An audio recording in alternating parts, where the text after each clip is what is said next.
Señores, muy buenas noches. Bienvenidos a una nueva entrega de su programa Justicia y Democracia. Programa que cada semana es producido y conducido por la doctora Nolia Moya Mustafa, quien hoy no nos acompaña porque está cumpliendo compromisos profesionales. Pero, mientras tanto, quien les habla, Osiris de León, va a estar acompañándoles a ustedes a lo largo de esta hora de esta noche para hablar de temas de interés que acontecen en la República Dominicana y en el mundo. Y si hablamos de temas de interés, durante toda esta semana que acaba de concluir, el tema de mayor interés, el que ha copado los titulares de toda la prensa nacional y parte de la prensa internacional, ha sido el tema de Odebrecht y el sometimiento a la justicia de un grupo de figuras que ya habían sido mencionadas en listas que se habían filtrado, pero que ya en la mañana de este lunes que pasó, fueron detenidos y conducidos a prisión para entonces desde ahí llevarlos ante el juez de instrucción para comenzar a determinar el nivel de culpabilidad o no. Hemos visto que en la lista de detenidos hay figuras de primer nivel del Partido de la Liberación Dominicana, personas que han ocupado posiciones ministeriales, posiciones de primer rango en la administración pública. Y al mismo tiempo hemos visto figuras de primer nivel del Partido Revolucionario Moderno, incluyendo el presidente del PRM. Y esto evidentemente ha provocado opiniones distintas, de sectores distintos, porque esta es una sociedad muy particular, donde la gente clama justicia, reclama justicia, pero siempre quiere que la justicia sea benigna con el amigo, con el compañero, con el vecino, con el pariente, y que la justicia sea dura con el que es el adversario. Y quizás uno de los mejores ejercicios que se pueden hacer desde el punto de vista judicial es tener en un mismo proceso, en un mismo momento, a figuras que pertenecen a dos litorales distintos del escenario político. Porque eso le permite a usted escuchar cómo se dividen las opiniones. Si todos fueran de un solo lado, quizás el proceso sería más fácil. Pero el hecho de que en este proceso de sometimiento a la justicia haya figuras de primer nivel del PLD, y estaríamos hablando de personas que son miembros del comité político y personas del primer nivel del Partido Revolucionario Moderno, hace que la gente le preste mayor atención al tema. Y cuando usted ve lo que piensa y dice la gente, usted se da cuenta de que cada cual tiene un ángulo distinto de ver la corrupción dependiendo de quién está en el gobierno y quién está en la oposición. Si uno pasa revista a las críticas que se han presentado en el escenario político desde los primeros 12 años de Balaguer, periodo 66-78, uno siempre ve que desde la oposición hay un discurso que es distinto al discurso que luego se asume desde el gobierno. Usted, si hace memoria, va a encontrar que en los primeros 12 años del gobierno de Balaguer, el PRD había asumido con vehemencia el discurso anticorrupción. Y se decía a través de la radio y la televisión que cuando Joaquín Balaguer saliera del poder, se acabaría definitivamente la corrupción en la administración pública. Porque se había querido construir el discurso opositor de que el único responsable de todos los males de la corrupción en la sociedad dominicana era Joaquín Balaguer. Y quienes simpatizábamos por Joaquín Balaguer decíamos que no era así, que el hecho de que 1, 2, 3, 4 determinada cantidad de personas que estaban participando en la administración pública fueran señalados en acciones pecaminosas, no necesariamente comprometía toda la estructura del gobierno. Cuando Joaquín Balaguer pierde las elecciones en el año 1978, fue mucha la gente que dijo que ya se acababa definitivamente la corrupción, que se acababa la violación de los derechos humanos, que se acababa la forma unilateral de dirigir la administración pública y que todo iba a cambiar 180 grados, que todo lo que había ido mal desde el 66 hasta el 78 iba a comenzar a marchar bien. Y poco tiempo después la gente vio que la corrupción no desaparecía, sino que se acentuaba, echaba raíces más profundas. El árbol de la corrupción era más frondoso y que en consecuencia lo que había sido para el Partido Revolucionario Dominicano un discurso de oposición, no seguía siendo un discurso desde el gobierno. Y es entonces el Partido de la Liberación Dominicana quien desde la oposición asume el discurso anticorrupción, cuestionando de forma ácida las acciones pecaminosas que ellos entendían que estaban siendo conducidas por el Partido Revolucionario Dominicano. Inclusive, en un momento determinado, el PLD llegó a decir que el país se dividía en dos, en PLDistas y en corruptos, queriendo decirle a toda la sociedad que había una barrera claramente definida, que de un lado estaba la dirigencia y toda la estructura del PLD, que era gente que se manejaba de forma impecable, y que del otro lado estaba todo lo que era la corrupción. Y luego, cuando el Partido de la Liberación Dominicana accede al poder con el apoyo del Partido Reformista Social Cristiano y de Joaquín Balaguer, la gente vio que tampoco desapareció el fantasma de la corrupción. Y que lo que en los 12 años era un 10%, en los 8 años del PRD subió a un 20%, y luego en los gobiernos del PLD subió a un 25, 30, 35 y 40%. Y es natural que la gente rechace esas acciones desde la administración pública por entender que cada vez que un peso público se va a los bolsillos de un funcionario del gobierno, se le está quitando la oportunidad a la sociedad de que con ese peso público se compren medicinas, o se construyan acueductos, o se construyan carreteras, o se construyan presas, canales de riego, en fin. Los dineros públicos son para obras públicas que sean de servicio público.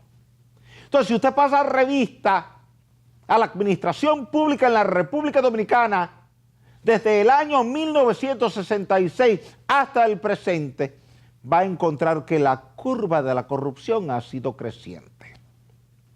Y por eso, en esta semana, cuando la Procuraduría General de la República presenta de manera formal este expediente, entonces ustedes ven que mucha gente que estuvo participando en las marchas verdes, exigiendo, reclamando, pidiendo vehementemente acción contra la corrupción, de repente cambió de discurso por entender que compañeros cercanos estaban colocados en la lista. Uno nunca quisiera que estas cosas ocurrieran, porque lo ideal sería que en la República Dominicana cada funcionario público se manejase con total y absoluta transparencia frente a la sociedad. Y que si a usted le entregan 5 pesos para un proyecto y usted gasta 4, usted devuelva el peso que sobró. Y que aquí debíamos descontinuar esa práctica de que las obras se cotizan en 10 y terminan en 15 o en 20. Cuando lo ideal sería que se cotizara en 10 y terminara costando 8 o 7, es decir, menos de lo que se cotizó, porque hubo empeño de eficientizar el diseño y la construcción, eficientizar la calidad de los materiales usados para la obra de construcción y sobre todo trabajar con el interés de ahorrarle dineros públicos a ese público que paga impuestos. De ahí que ustedes han visto cómo en esta semana se han dividido las tendencias políticas. Porque el que está del lado A entiende que sus compañeros del lado A han sido injustamente procesados. Pero el que está del lado B, y también tiene compañeros del lado B que están en el mismo expediente, dice que esos compañeros del lado B han sido injustamente colocados en el expediente. Lo que quiere decir que si usted saca un resumen de los puntos de vista de cada grupo político, nadie sería culpable. Porque lo más sensato es decir que mi amigo no tiene culpas. Todas las culpas deben recaer sobre mi enemigo político. Y eso le dice a usted hasta dónde el discurso político que ha sido enarbolado por la oposición durante 40 años no ha tenido una sólida base de sustentación. ¿Por qué? Porque el discurso anticorrupción solamente se predica desde la oposición, desde abajo, porque ahí sí es bueno. Cuando estamos abajo, comenzamos a decir que en el gobierno de turno, el que sea rojo, sea blanco, sea morado, hay corrupción. Pero ese mismo grupo político que desde la oposición enarbola el discurso anticorrupción, cuando sube al poder, multiplica la corrupción, la incrementa, la convierte en una bola de nieve, la toma chiquita y en el proceso cuesta abajo va creciendo. Y todo el mundo lo sabe. Y entonces vienen las justificaciones que usted ha visto en la presente semana. Palabras van, palabras vienen. Defensas van, defensas vienen. Y entonces cuando usted escucha los abogados del lado A y los abogados del lado B, llega a la conclusión de que nadie es culpable. Porque con todo el mundo, según los abogados, se está cometiendo un acto de injusticia. Fulano no tiene por qué estar ahí. Y usted dirá, bueno, ese es el deber de un abogado defensor que ha sido contratado por una determinada persona acusada para defenderle. Y usted no puede pedirle a una persona que ha sido contratada para defenderle que le golpee, que le maltrate o que diga que sí, que usted es culpable. Pero la verdad es que en la forma en que se hace, usted llega a entender que aquí nunca ha ocurrido nada pecaminoso en la administración pública. Y hay, inclusive, usted se encuentra con algunos que en interés de defender sus acciones tratan de implicar a otros. He visto documentos que se han publicado, entonces bueno, en la posición donde yo estoy no se firman contratos. Quienes firman contratos son fulano, fulano y fulano en tales y en tales ministerios. No necesariamente es así. Porque no necesariamente el que firma un contrato recibe dinero para firmar un contrato. Como tampoco no necesariamente aquel que ante la opinión pública no tuvo nada que ver con el contrato, no recibió dinero, porque en este país, durante décadas, dentro de los gobiernos y fuera de los gobiernos, ha habido figuras importantes cuyo trabajo es viabilizar cosas y cobrar por esa viabilidad, aunque no aparecen en ningún documento, no aparecen en ningún memorándum, no aparecen en ningún contrato. Su firma no aparece por ningún lado. Pero son figuras claves articulando proyectos entre el sector privado y el sector público, o entre empresas internacionales y el gobierno, y por esa gestión de puenteo entre el proyecto y la autorización reciben una importante comisión. Y ahí es donde a veces pierde fuerza ese discurso defensor que dice, bueno, yo nunca firmé un contrato de ese tipo. No conozco esa empresa porque nunca tuve que negociar con esa empresa. Cuando la gente sabe bien que aquí se ha establecido, lamentablemente, un sistema mediante el cual para cualquier cosa hay que pagar una cuota. Para abrir una puerta en la administración pública hay que pagar una cuota. Para abrir una ventana en cualquier institución hay que pagar una cuota. Que si usted quiere que le aprueben algo en un gobierno municipal o en un gobierno nacional, a alguien hay que pagarle una cuota. A veces, gente que ni siquiera son funcionarios del gobierno, pero que tienen la habilidad de saber qué se va a aprobar y qué no se va a aprobar. Y hay gente que termina entonces cobrándole a usted por supuestamente gestionarle una aprobación, porque sabe que esa aprobación ya va a salir. Como esas gente que le dicen a usted que va a salir al 25, a otro le dice que va a salir al 30, a otro que va a salir al 35, a otro que va a salir al 40, a otro que va a salir al 50, y al final con el que pegan, a ese le cobran. Y así ha pasado muchas veces en la administración pública en diferentes gobiernos. Ahora bien, ¿qué quiere la sociedad dominicana? Que este feo espectáculo por el cual estamos atravesando en el momento actual nos lleve a la estructuración de una nueva sociedad donde el funcionario público sea verdaderamente un servidor de la administración pública y que facilite sus conocimientos, sus experiencias, sus talentos para resolver importantes problemas de la sociedad y no para resolver los problemas personales. Y ahí es donde se ha ido perdiendo la mística del servicio en la administración pública. Antes, para usted ser una figura importante de la administración pública, usted tenía que ser una figura importante de la sociedad. Generalmente una figura que no necesitaba un empleo en la administración pública y a usted se le distinguía por su capacidad, por su experiencia y por la facilidad que usted tenía para resolver problemas importantes. Con el paso del tiempo, con este esquema de que el que llegaba a una posición en la administración pública de algún modo se beneficiaba del puesto, de manera directa o indirecta, entonces todo el mundo ha querido formar parte de la administración pública.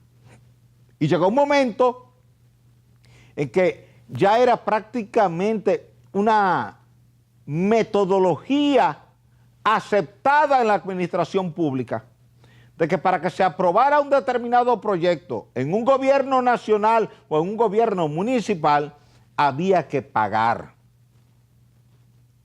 Y que si usted no pagaba, entonces usted no recibía la aprobación del proyecto que usted presentaba. Y lo hemos visto en embajadas que se han quejado de que empresarios importantes han venido al país con proyectos importantes y han tenido que irse porque por donde quiera que tocaban las puertas buscando autorización para un determinado proyecto, se le ponían trabas sobre la base de que si no pagaban altas sumas de dinero, el proyecto no era aprobado. Y eso ha llevado a la sociedad a estar muy defraudada con la administración pública, de ayer y de hoy. Y esto tiene que traernos alguna lección. Y la lección es que de algún modo tenemos que empezar a cambiar la filosofía en la administración pública. Y que, así como Joaquín Balaguer dijo en los 12 años, la corrupción se detiene en la puerta de mi despacho, porque estaba consciente de que había corrupción. La corrupción ha seguido y de alguna forma hay que crear un mecanismo que garantice que cuando alguien llega a un puesto en la administración pública, no llega allí para enriquecerse, no llega allí para lastimar los fondos públicos, que llegue allí para resolver problemas a la sociedad y que esa persona salga con la frente en alto.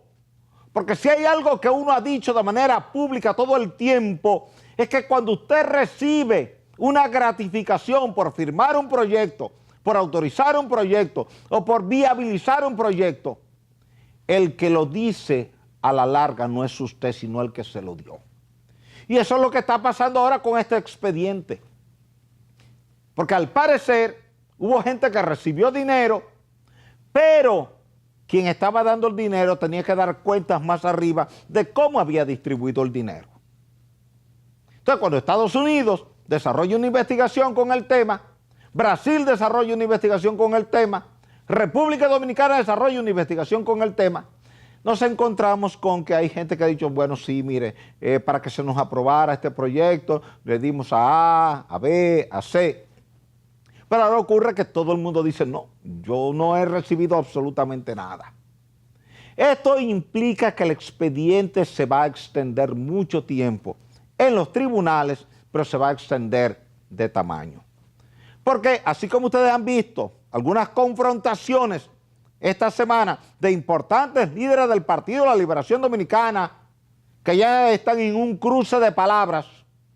No, que eso es una irresponsabilidad y es una perversidad mencionarme a mí porque yo no tuve nada que ver con eso, porque el otro había dicho, a mí no me pregunten de eso, pregúntenle a fulano y a fulano de tal y de tal institución, porque ellos son los que firman.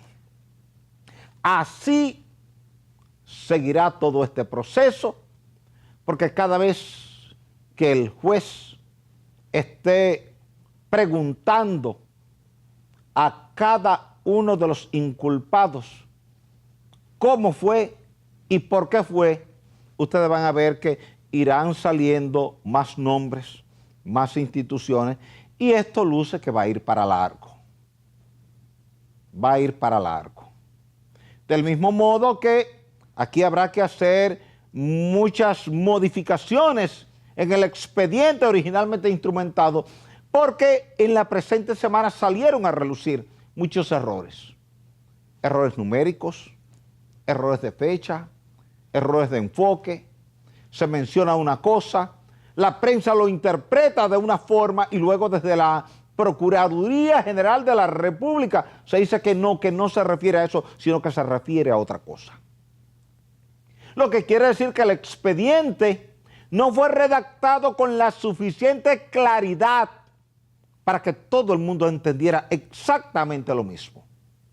Y ese tema es delicado, porque cuando se analiza, usted ve que unos lo ven como inexperiencia, otros lo ven como una intención para que el expediente se caiga y otros lo ven como un ejercicio de premura, de urgencia, de prisa, de que esto hay que terminarlo rápido y entregarlo rápido porque la gente está reclamando cabezas.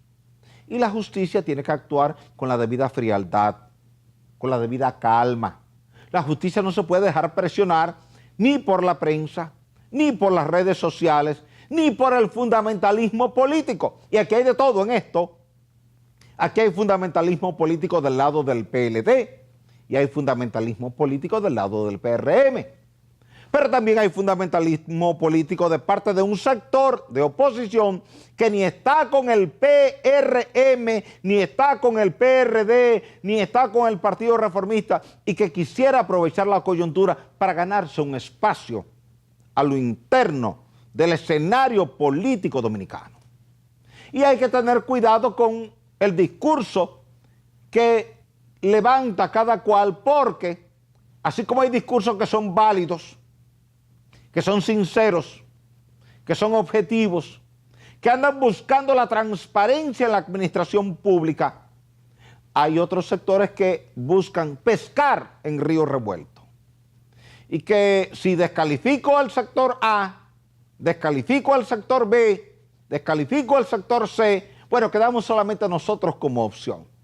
Cuando aquí está debidamente comprobado que no necesariamente el que diga Señor, Señor, entrará al reino de los cielos, como dice la Biblia. Porque comencé el análisis haciendo referencia a los 12 años de Balaguer y el discurso de la oposición en contra de la corrupción. Pero que esa misma oposición que argumentó de manera estructural que tenía un compromiso en contra de la corrupción, cuando llegó al gobierno no erradicó la corrupción. No, le pareció que la corrupción era buena. Lo que indica que muchas veces, por no decir casi todas las veces, la corrupción es mala vista desde la oposición. Pero al parecer para algunos es buena desde el gobierno. Y ahí es donde nosotros tenemos que resolver el problema de manera estructural y de manera transversal a todos los sectores. Usted no puede argumentar desde la oposición que usted está en contra de la corrupción y luego cuando usted llega al gobierno, usted sigue con el mismo esquema de corrupción, pero ampliado, sobredimensionado. Y por eso decía ahorita que si usted revisa la curva de la corrupción en la administración pública, ha ido creciendo. De ahí que se cayó aquel discurso del PRD, del PLD y de los grupos de izquierda que decían que cuando Joaquín Balaguer saliera del poder se acabaría la corrupción. ¿Por qué? Porque la corrupción no es exclusiva de un determinado gobierno. La corrupción está en la sociedad en su conjunto. Y si usted quiere saber si la corrupción está en la sociedad en su conjunto, vaya a ver a un colmado, para que usted vea cuántos colmados no le despachan hasta una libra de 16 onzas, sino de 13 y de 14 onzas. Deje el teléfono celular suyo en un asiento de un autobús, en un asiento del parque, en un baño público, en una cafetería, y vuelva a buscarlo 5 minutos después a ver si usted lo encuentra. Vea los videos en las redes sociales, cómo la gente entra a robar a las tiendas, a las librerías, a los restaurantes, a los autobuses, donde quiera. Entonces, no es un problema exclusivo del liderazgo político dominicano. Es un problema de nosotros como sociedad, lamentablemente. Por eso decía en la presente semana, en un programa especial sobre políticas públicas, que nosotros tenemos que reestructurar por completo el sistema educativo dominicano, porque solamente así creceremos con la convicción de que no debemos tocar lo que no es nuestro. Los japoneses no tocan un bolígrafo que encuentran en la calle si no es suyo. Y si lo tocan es para llevarlo a una estación de policía cercana y entregarlo como objeto extraviado hasta que aparezca el dueño. Aquí no. Aquí no solamente nos llevamos lo que encontramos en el camino o en la mesa. Ya estoy viendo gente que le quita la vida al otro para quitarle un teléfono celular, para quitarle la cartera, para quitarle cualquier cosa que tenga a mano y que le interesa. Esto es un problema de nuestra sociedad, no es solamente exclusivo del liderazgo político. Por eso no coincido con la gente que hace festival con el sometimiento a la justicia de los que están en el poder, cuando hemos visto desde los años 60 hasta el presente que la corrupción se critica desde la oposición, pero no se critica desde el gobierno. Y que lo hizo el PRD, lo hizo el PLD, y lo han hecho figuras de izquierda. Porque es muy cómodo, muy práctico, muy fácil usted criticar la corrupción cuando usted no está en el gobierno. Y luego cuando usted se engancha al gobierno, entonces usted practicar la corrupción e incrementar la corrupción. Y eso es lo que ha mantenido en vilo a la sociedad dominicana en la presente semana. Y se va a seguir hablando por muchas semanas del tema de la corrupción. Lo lamentable es que no aprendamos la lección y solamente estemos con el discurso anticorrupción desde la oposición. Y desde que nos enganchamos en el gobierno, practicamos la corrupción. Ahora la corrupción es buena. Es decir, criticamos la naranja mientras no tenemos naranja. Pero después que tenemos naranja, hablamos a favor de la naranja y justificamos la naranja. Y da pena que en el siglo XXI nosotros tengamos que pasar por este odioso escenario de tener que estar hablando de estos temas, cuando aquí debíamos estar hablando de agua potable, de energía eléctrica, de educación, de salud y de transporte. Si hemos pasado toda la semana hablando del tema de la corrupción, es porque en los diferentes gobiernos se han cometido acciones de corrupción y Estados Unidos le ha estado reclamando al gobierno dominicano, como le ha estado reclamando a otros gobiernos latinoamericanos, que le pongamos un freno al tema de la corrupción. Ojalá que esta negativa experiencia por la cual está atravesando hoy día el pueblo dominicano nos sirva para hacer conciencia de que cuando llegamos a un puesto de la administración pública, llegamos a servirle a la sociedad y no a servirnos de la sociedad, que llegamos a dar, pero no a recoger, que llegamos para salir con la frente en alto, no para avergonzar a nuestros familiares, a nuestros amigos y a nuestros compañeros de partido, porque es mucha la gente que en la presente semana estuvo avergonzada con todos estos sometimientos y con la forma en que se han estado produciendo algunas respuestas de personas que han sido llevadas primero a prisión y después ante el juez de instrucción. Ojalá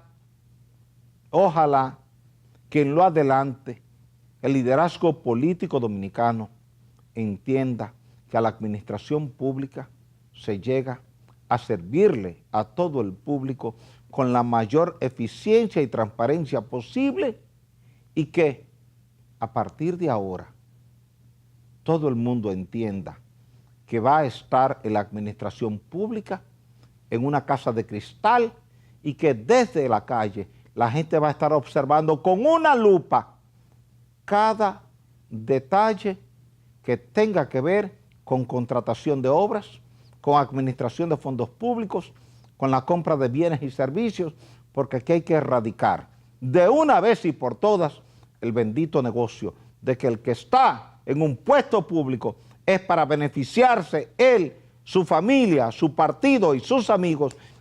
Hacemos una pausa y en breve retornamos con Justicia y Democracia.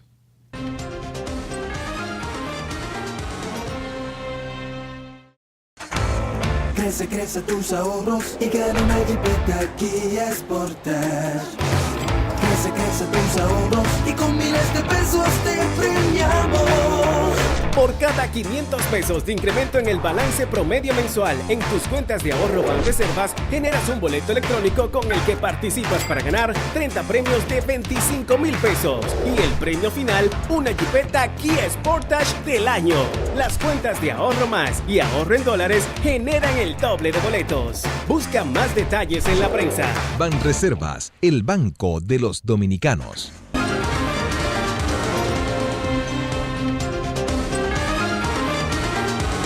Señores, y tal y como se esperaba, este pasado jueves a las 3:30 de la tarde, hora del este, que es igual a la hora dominicana, el presidente de los Estados Unidos, Donald Trump, le anunció a su país y al mundo que retira a Estados Unidos del Acuerdo de París sobre el cambio climático.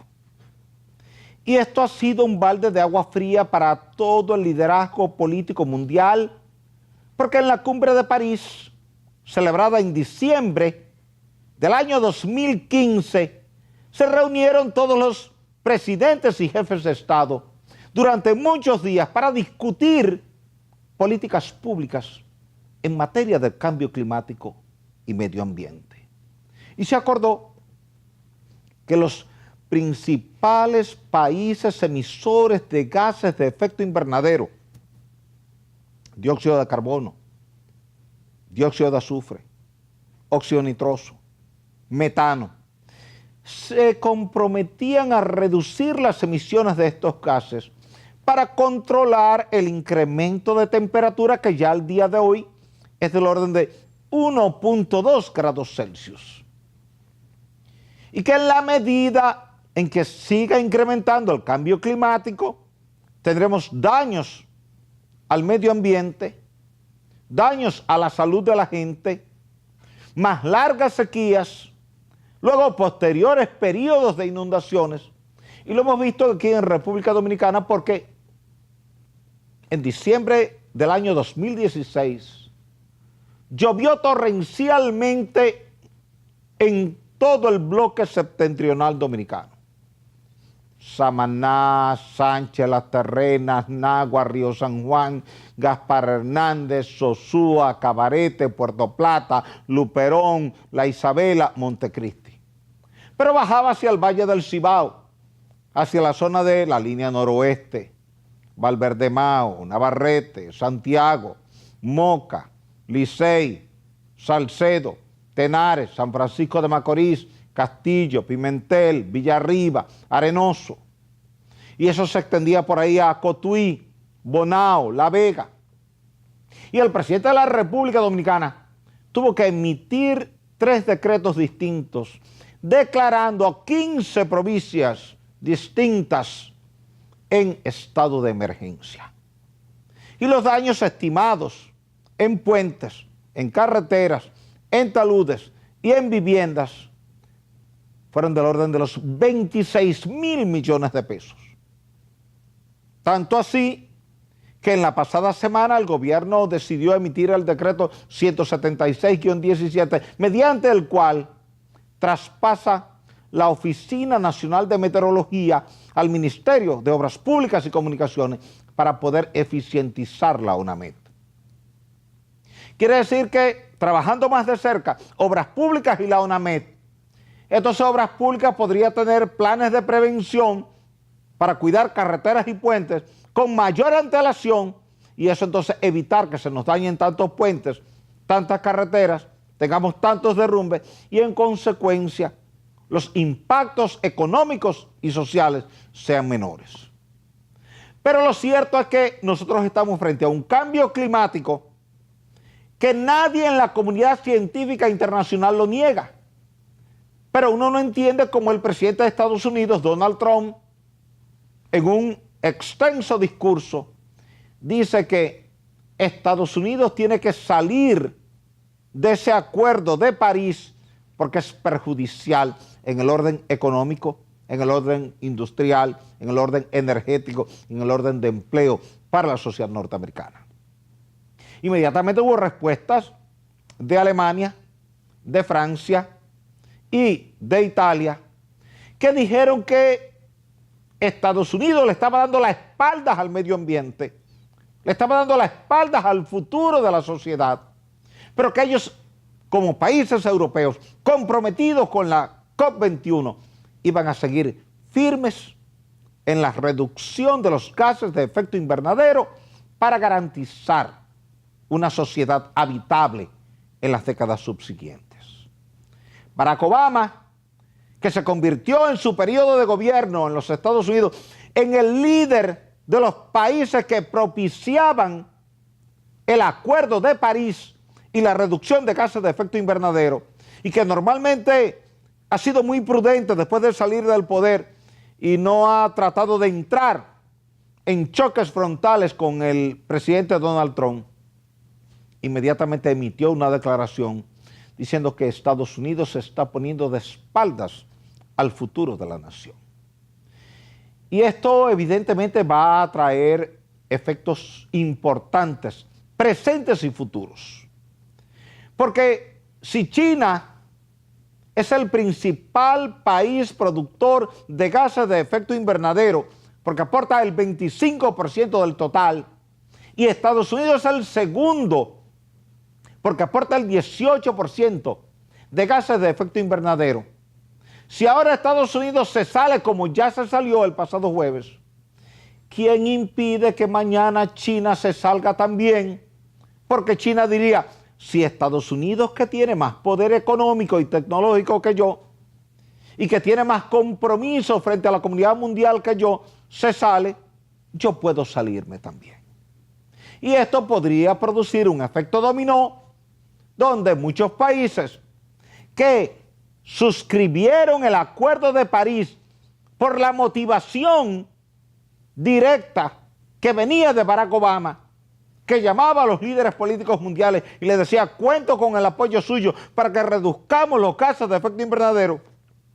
Ahora, muchos de estos presidentes podrían decir, bueno, pero si quien me convocó a mí a participar y a firmar la cumbre de París se sale de ese acuerdo, nada impide que yo también me salga. Y esto es lo que tiene preocupado al liderazgo político mundial, sobre todo a los líderes de la Unión Europea, porque todos estos años la Unión Europea se ha mantenido firme en el criterio de que hay que reducir las emisiones de gases de efecto invernadero. Y yo lo entiendo así. Y el panel intergubernamental para el cambio climático, que es el IPCC, que es una dependencia de la Organización de las Naciones Unidas y que actúa como el brazo científico de Naciones Unidas en materia del cambio climático, ha dicho una y otra vez que el cambio climático es una realidad. Cualquier persona que sabe de ciencias, que sabe de clima, que sabe de temperaturas, que sabe de huracanes, que sabe de tormentas, sabe bien que hay una correlación exacta en la curva de crecimiento de las temperaturas y la curva de crecimiento de la concentración de dióxido de carbono en la atmósfera. Y ahí no hay que discutir absolutamente nada en materia científica, porque eso está más que probado científicamente. Sin embargo, Donald Trump, que ha dicho en los últimos 2 años que el tema del cambio climático es un invento de los chinos para restarle competitividad al mercado manufacturero de Estados Unidos, ahora acaba de formalizar lo que ya había dejado filtrar desde la pasada semana, en el sentido de que Estados Unidos se sale de ese compromiso suscrito en París, que había sido asumido por todo el liderazgo político en diciembre del 2015, pero que se firmó ya en abril del año 2016.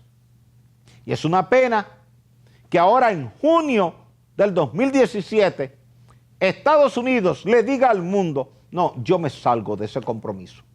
Lo que demuestra que el presidente de Estados Unidos ha actuado más con una visión política que con una visión científica. ¿Por qué?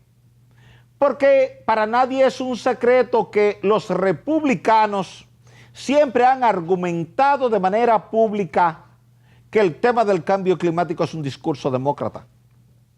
Y que en la medida en que los republicanos le dan crédito al discurso del cambio climático, en esa medida le dan popularidad al discurso de los demócratas. Y que no tiene sentido para ellos como republicanos fortalecer el discurso demócrata. Pero este es un tema que no se puede ver como una discusión entre republicanos y demócratas, ni como una discusión entre cristianos y ateos por el hecho de que el Papa Francisco, a principios del pasado año, emitió su encíclica Laudato Si, dedicada al medio ambiente y al cambio climático. Y que el Papa Francisco ha sido uno de los principales propiciadores del discurso de reducción de los gases de efecto invernadero para reducir el impacto del cambio climático. Entonces, no podemos verlo desde una óptica segmentada, parcializada, tendenciada, ni mucho menos fundamentalista. Tenemos que verlo con la realidad y con la objetividad con que demandan las circunstancias por el hecho de que cada día las temperaturas están más altas. El año 2016, que terminó hace unos 5 meses, marcó un récord mundial a nivel de temperaturas, comparado con todos los años anteriores desde que la Organización Meteorológica Mundial, OMM, lleva registros de temperatura a partir de 1880. Pero el 2016 sustituyó al 2015, que a su vez había sido el año récord. Y el año 2015 había sustituido al año 2014, que había sido el año récord. Y el 2014 había sustituido al 2013, que había sido un año récord. Lo que quiere decir que cada año estamos teniendo un nuevo récord en las temperaturas promedio globales Y eso es preocupante para cualquier persona que esté directamente vinculada con la comunidad científica. En mi condición de miembro de una academia de ciencias, estoy en el deber de levantar mi voz, planteando de que es necesario que la comunidad política, la comunidad empresarial, la comunidad ambiental y la sociedad en su conjunto entiendan que el tema del cambio climático es una realidad. Y que como es una realidad, nosotros no podemos hacer abstracción de esa realidad. Ni podemos politizar esa realidad. Uno de los grandes problemas que tenemos en la sociedad dominicana y en el mundo es que cada día estamos más polarizados y en consecuencia nos aferramos a nuestro argumento y rechazamos el argumento del sector que es contrario a nosotros. Y está pasando hoy día de manera muy acentuada en Estados Unidos. Como pasa aquí y como pasa prácticamente en todos los países del mundo. Cada día nos vamos más a lo personal, a lo político y dejamos de lado la verdad científica. Las ciencias no pueden tener múltiples verdades. Una verdad para el partido A, una verdad para el partido B, una verdad para el partido C. Ni una verdad para el grupo empresarial A y una verdad para el grupo empresarial B y otra verdad para el grupo empresarial C. La verdad es una. Si está lloviendo, indistintamente de a quién beneficie o a quién perjudique. Si un proyecto es bueno, ese proyecto es bueno indistintamente de que beneficie al gobierno de turno y perjudique a la oposición. Del mismo modo de que si un proyecto es malo indistintamente de que se disguste el gobierno y se alegre la oposición. Aquí la política tiene que manejarse con más seriedad, con más formalidad, con más sustentación científica. No podemos irnos al fanatismo. No podemos estar tendenciados permanentemente. Que si yo soy del equipo de las Águilas Cibaeñas, entonces voy a estar descalificando todo el tiempo todo lo bueno que haga el Licey, o que haga el Escogido, o que hagan los Gigantes, o que hagan las Estrellas, o que hagan los Toros del Este. La política no puede manejarse así. La política es un esfuerzo conjunto de líderes de una sociedad que buscan el bienestar de esa sociedad. Y en ese sentido tenemos que hacer un esfuerzo extraordinario de llegar a la sensatez, llegar a la prudencia. Y el tema del cambio climático y el medio ambiente es una realidad, indistintamente de que usted sea republicano o demócrata, indistintamente de que usted sea del PLD, del PRM, del PRD, del Partido Reformista o de un grupo de izquierda. Me apena que estemos politizando el tema del cambio climático. Como me apena que aquí en el país estemos politizando estos temas de la corrupción, cuando lo correcto es que en cada caso veamos todo de manera estructural, de manera objetiva, de manera racional, dejar de lado lo pasional y al final buscar lo que más le conviene a la sociedad del presente y del futuro. Por hoy hemos llegado al final de este programa, pero el próximo domingo, si Dios lo permite, por RNN, Canal 27, la doctora Nolia Moya Mustafa. ¿Y quién les habla? Osiris de León. Vamos a tener un nuevo encuentro en justicia y democracia. Hasta la próxima, si Dios lo permite.